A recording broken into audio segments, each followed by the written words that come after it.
Vamos. Vamos. Vamos? Silvane perguntou pra gente o que será que o objetivo dos ancestrais quando inseriram Kumbhaka nos pranayamas? Será que eles tinham estresse, ansiedade? Gostei. O, o Vishnu Devananda, ele fala uma coisa assim, né? Que quando a mente está confusa, a respiração fica irregular, né? E aí eu acho que vamos já para aquela conversa mais filosófica, de que a respiração é considerada a manifestação mais densa do prana no corpo. E o pensamento, a manifestação mais sutil do prana no corpo. E aí eu acho que tem a ver até com esse parar do prana e parar do movimento. Mais do que pensar, quem é ansiedade, quem é agitado. O que vocês acham de que começa a ir para esses aspectos mais profundos? Assim? Eu acho que aí esse é o porquê. Né? Nós estamos falando muito sobre efeitos, consequências de fazer retenções ou dicas para fazer retenções, mas para que fazer retenções? Por que parar de respirar se a respiração é uma coisa tão natural no nosso corpo? Por que você vai parar de respirar? E para mim a chave está aí. São inúmeros Upanishads, até Mahabharata cita que a mente e o prana andam sempre juntos.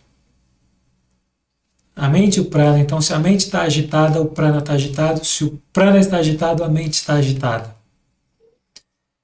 Então quando você faz a retenção, quando você faz kumbhaka, você está estabilizando o fluxo do prana. Você está estabilizando. Suspendendo a respiração, você suspende as flutuações do prana. Não é que você vai eliminar o prana do seu corpo. Não, você vai continuar repleto de energia. Mas é uma energia que está estável. E se essa energia, se esse prana, que é uma manifestação, está estável, a mente estará estável.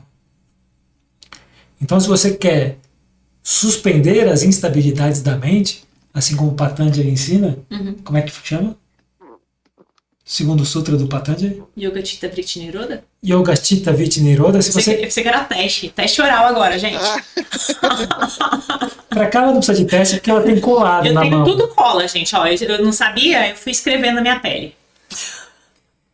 Então, se você quiser nirodhar os Chitta Vrittis, se você quiser suspender as instabilidades da mente, você precisa nirodhar os prana vrittis, suspender as instabilidades do prana, suspender as instabilidades da respiração.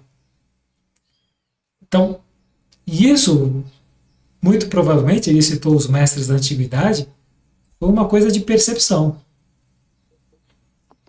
Mestres da antiguidade tinham tamanha consciência de si mesmo, do próprio corpo, das leis do universo, que eles perceberam essa conexão íntima do fluxo do prana com o fluxo da mente. E perceberam que quando paravam a mente, o prana parava junto. Quando paravam o prana, a mente parava junto. Então, se por um lado você pode entrar em um estado de meditação que vai te levar ao Kevala Kumbhaka, a retenção espontânea, porque a mente parou, o prana parou. Você também pode fazer o processo inverso. Buscar a retenção, a princípio forçada do prana, por meio de Antara Kumbhaka ou Bahya Kumbhaka, e depois, eventualmente, por meio de uma retenção espontânea, você força a parada do prana para forçar, e esse forçar é um forçar muito gentil, muito carinhoso, você força, você induz a parada da mente. É simplesmente a meta do yoga. Então é um atalho para você chegar na meta do yoga. Para mim, essa é uma das grandes chaves do yoga. Kumbhaka é o caminho. Pelo menos é um deles. Pelo menos é um E deles. tem até alguns textos que falam que se a pessoa não consegue muito praticar yoga, entra no Kumbhaka que vai dar bom. Assim. Nessa ideia do Dani, tem um texto lindo, que agora não vou lembrar qual Shastra que tá, mas ele fala que quando a gente olha as bolhas do mar, elas parecem que são algo diferente daquelas ondinhas, e que parecem que são algo diferente das ondas gigantescas ou de um outro oceano em outro continente. E que a consciência cósmica que no oceano tem uma massa de água que no fundo são essas bolhas subindo a areia, são as ondinhas que as crianças brincam e são as ondas gigantes que ameaçam cruzeiros inteiros. E que o Kumbhaka é entrar nessa essência que liga todas, sabe? É perceber essa massa de que alguns seres vivos são essas bolhas, outros são aquelas ondas gigantescas, outros são as ondinhas pequenas, e o Kumbhaka é o entrar na massa de água, de perceber que é o todo, e aí eu não só entro nessa massa, mas eu entro na essência dela. E essa é a descrição do Kumbhaka deles. Nem falou de parar o ar, só fala que isso é o Kumbhaka. É o perceber que todos os seres vivos vêm de uma mesma essência e que no Kumbhaka eu entro nessa essência. Essas separações se desmancham. Isso para você não te parece samadhi? Não é? Olha que eu não tinha pensado nisso na hora, mas ele põe o Kumbhaka como um samadhi, né?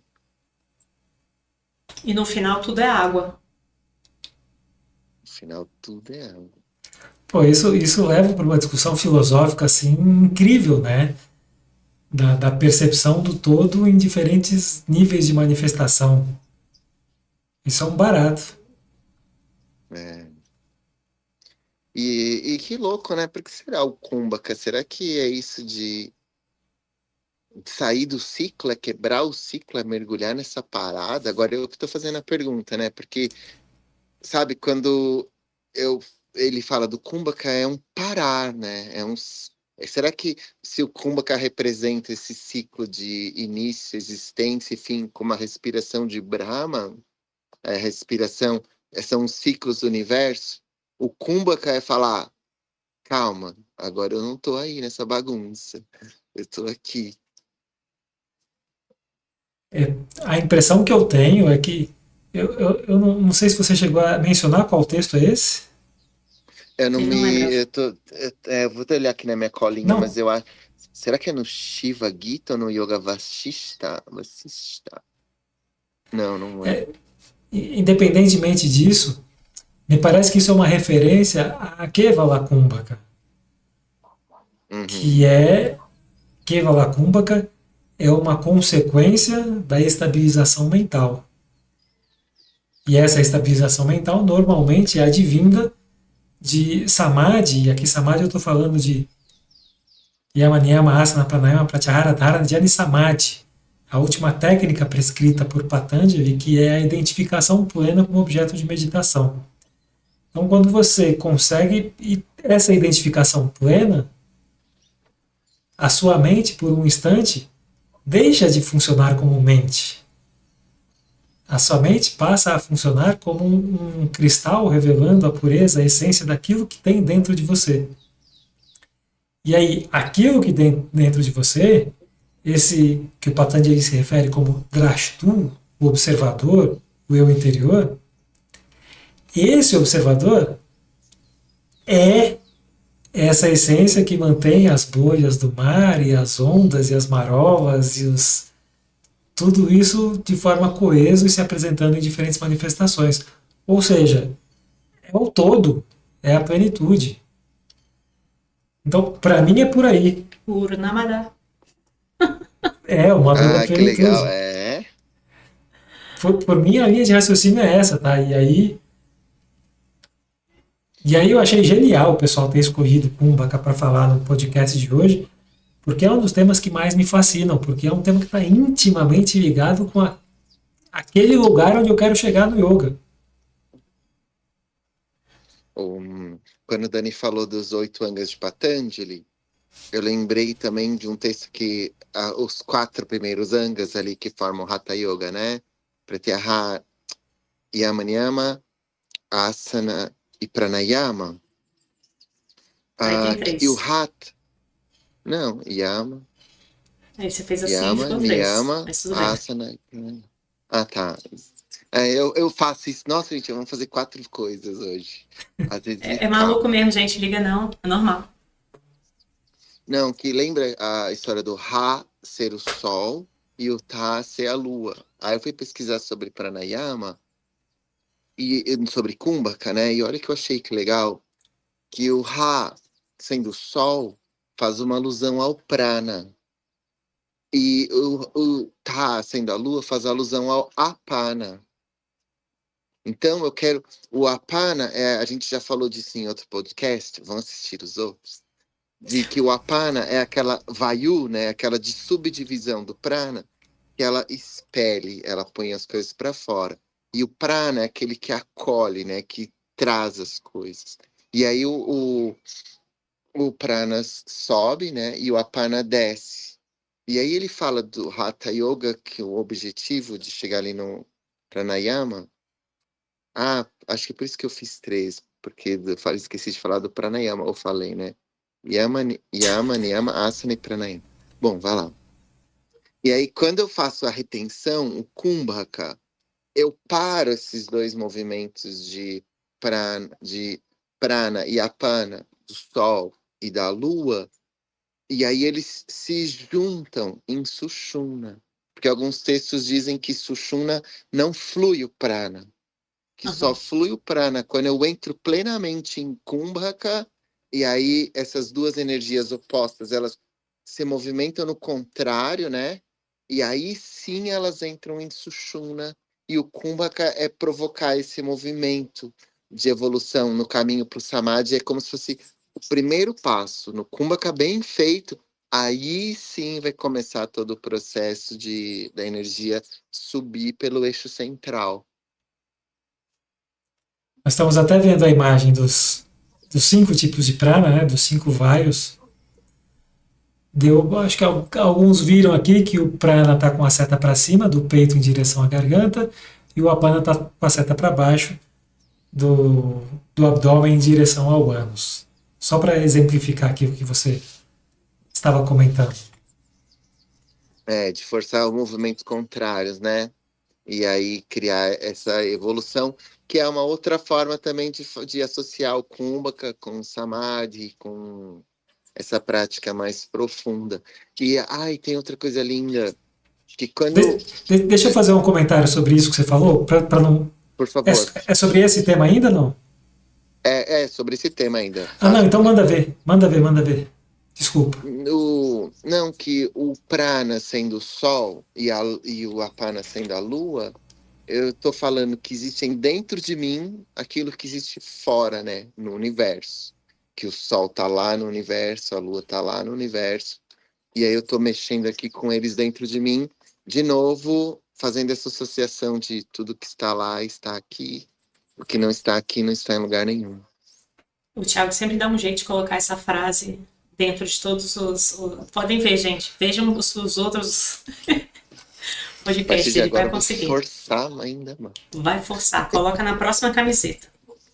Deixa eu trazer Fala o que você ia falar. É um tema um pouco longo. Tá, eu tenho que só trazer aqui o efeito da parte biológica e fisiológica. Você tem prioridade sempre. Tá. Amanhã cedo